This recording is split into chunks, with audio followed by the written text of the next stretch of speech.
Hi there, friend. Not sure about you, but I always have trouble understanding how much things really cost, compare things to one another when I shop for things online or when I travel.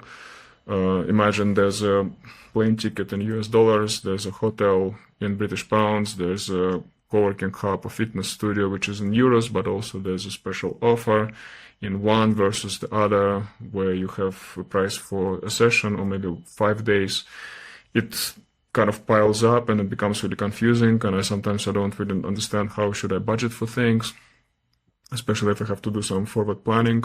And in my project management work, sometimes I need to do vendor comparison for procurement, and I also don't really know how to do this in a clean way. However, I find out this neat trick in Google Sheets that helps me a lot, and I think it's going to be useful for you too. Hi, I'm Zhenya. I used to work as information designer at The Guardian. I've done a PhD on how to make sense of complex systems, and I'm a certified project manager. And I'm doing these videos to try to record my process through figuring out Google Sheets and how they can help us to create systems that optimize our work a little bit. So by the end of this video, you will have your own live updating currency converter, so that every price in any country converts instantly into one base currency.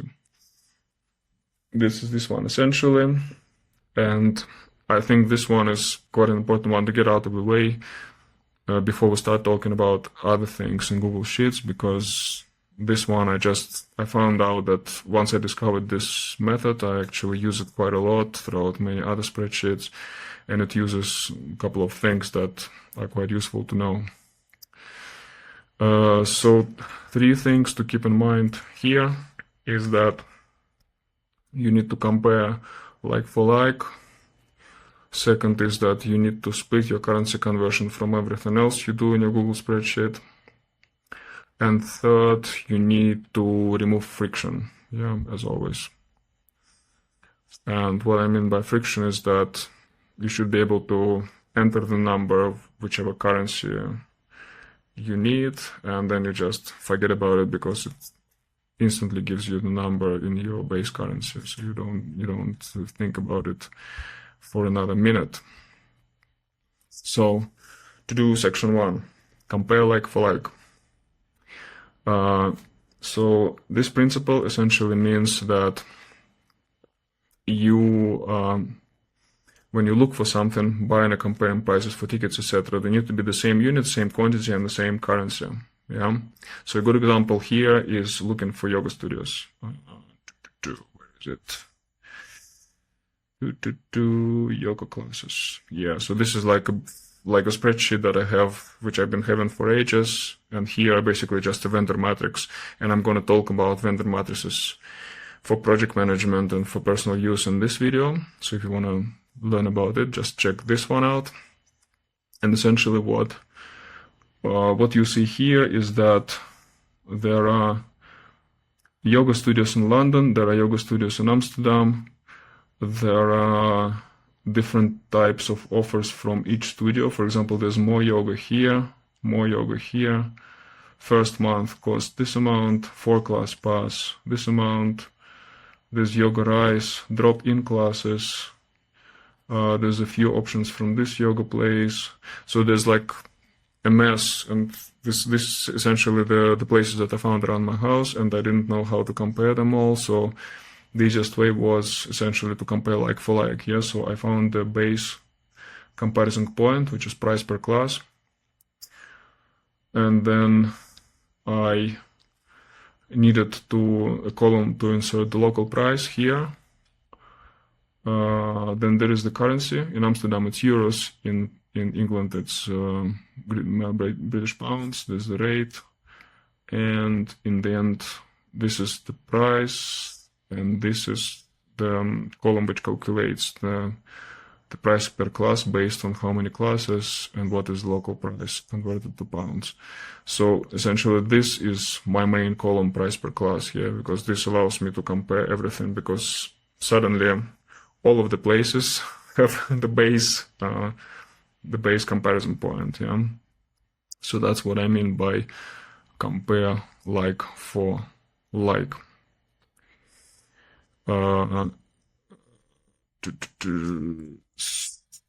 So let's actually look at the basic currency converter and how we want to build it from scratch. Yeah, because it's really easy, quick and easy process. And sometimes and also I want to mention here that you will see a lot of tools. Well, obviously there's a lot of tools, right? Like online or maybe like standalone tools which allow you to convert things like Revolut and Wise. I'm going to link in the description that I use quite a lot for currency conversion. However, what is good about this method that I found, at least for myself, is that you just don't think about it that much, yeah, because it's just there in every vendor matrix, everywhere you look, essentially it's always there, so you don't have to like spend another minute thinking about it. And that's why I kind of created this template, and it's available for free. You can go to my website and download it, or like duplicate the spreadsheet and start using it. And the more you use it, the more familiar you become with it. So I'm going to paste the link in the description also. And of course, if you like this sort of content, please hit like and subscribe so that this video becomes available for more people. Alrighty, so let's crack on. So essentially, we start with a blank spreadsheet, and these are the things that I've been shopping for, yeah? This is an example, yeah? So we have a ticket to Penn State in New York, like a bus ticket in New York. There's a car rental, and a ticket for the plane, co-working hub, another bus, and two more co-working places, one in Tbilisi and the other one in I think both of them in Tbilisi, like this two in Tbilisi, and the other one is in Bologna, Italy. Okay, so we're gonna grab those titles. So that's essentially what I found, and these are the local prices. And these are the local prices. So we say local here. Summary here,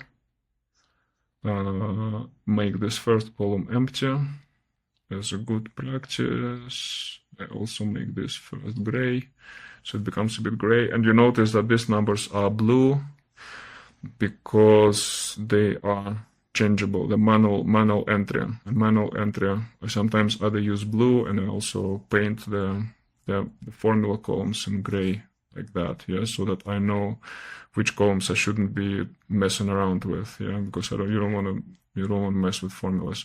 You just want to enter the numbers into the value column. Okay, so second golden rule is split your currency conversion from other things, yeah. So how you do it? You do it by creating the data tab, yeah. So you create another tab. We call it data, and essentially this is going to be the tab for all your variables. If you look here, I have currency and rate. And rate is essentially Google Finance formula, really simple, nice and easy. British pounds not converted. This is euro to British pounds. This one is Romanian. This one US dollars. So essentially I want this. And the good thing about this is, of course, is that I add things. I can add as many currencies as I want, and the same formula, Google Finance formula, applies. So you have your variable there. Then you need to bring it to your spreadsheet somehow. Yeah. So your base currency, in my case, base currency is British pounds, because I think in British pounds. Yeah, cost in British pounds.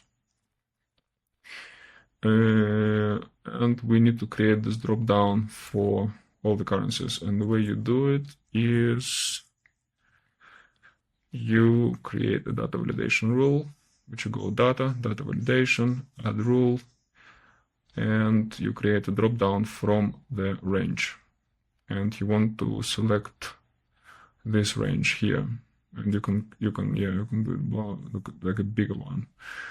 This gets you all your currencies in here. Now what you want to do, if you want to, like, this is US dollars, yeah? So you need to be able to select US dollars and to have the price appear in pounds here. In order to do that, you need to have the rate column, which grabs the rate from this table. And the way you do it is a magic formula, is VLOOKUP. Essentially what it does, it grabs the value from E2, name of the currency, then it goes to this range of cells in your data tab, and it selects the corresponding rate from it, yeah? And yeah, and I'm sure you'll find a lot of instructions of how VLOOKUP formula works, yeah?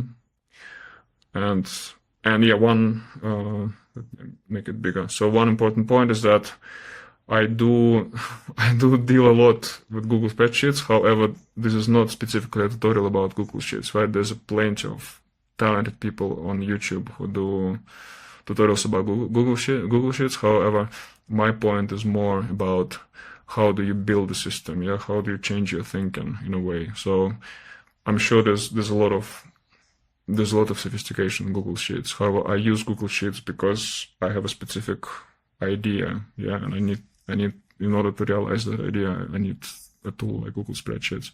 And obviously, if you have more ideas, paste in the comments, and I'll do more videos about it. And what good thing about this is that you notice that it has this check here, which means that if currency is not selected, it's not gonna create a value here, yeah? So once you have the currency, there's a rate. You don't have a currency, there's no rate. So when this is empty, this is also empty. This helps it keep clean. And now, once we have the rate, it's nice and easy, yeah? You just take the local price and multiply it by the rate. And that's pretty much it. And that's, you get your price in your base currency. How do I do it here? Let me check. Yeah, I do it the same way. So there is an if condition now, which helps it keep clean. So why don't we use it here though? Well, yeah, that's a bit better. Yeah, so it's gonna check now. And whichever way you want to copy, you just copy this to the rest of the cells, and obviously you want this in pounds. Yes, so go to format number and whichever is your base currency. Yes, so now we get, this is dollars, this is also dollars, USD. This is pounds actually. Impact Hub co-working is in that's in gel because that's in Georgia. Bus is in euros, and these two things are also euros. And that's how you kind of quickly build it. And you could keep this column gray and this column gray because these two columns are formulas, yeah. So I want to tell myself not to touch it, and by keeping it gray, I can protect it.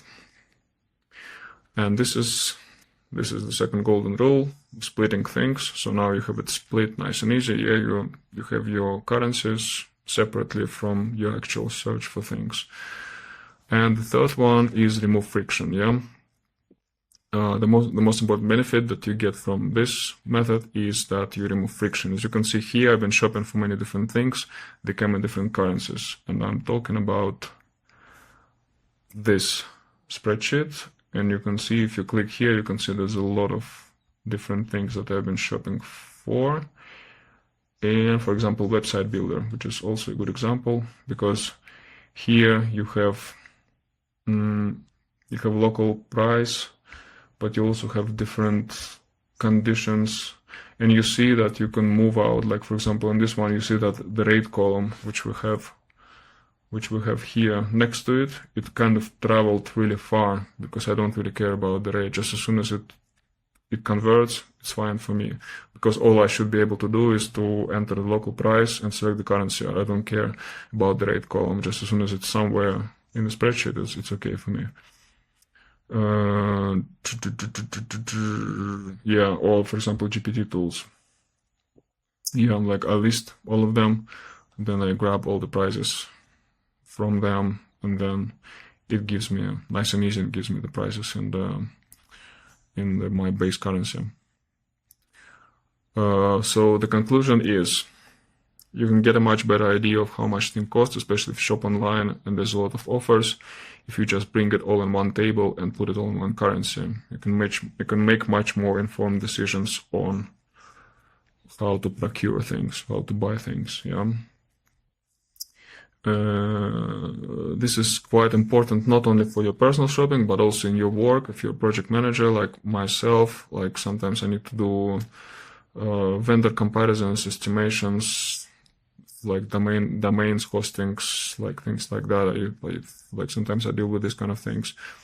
It's important to like bring it all together and compare all the price, all the plans, because all of them have different very complicated pricing structure sometimes. And this is a couple of videos here somewhere where I'm here. Yes.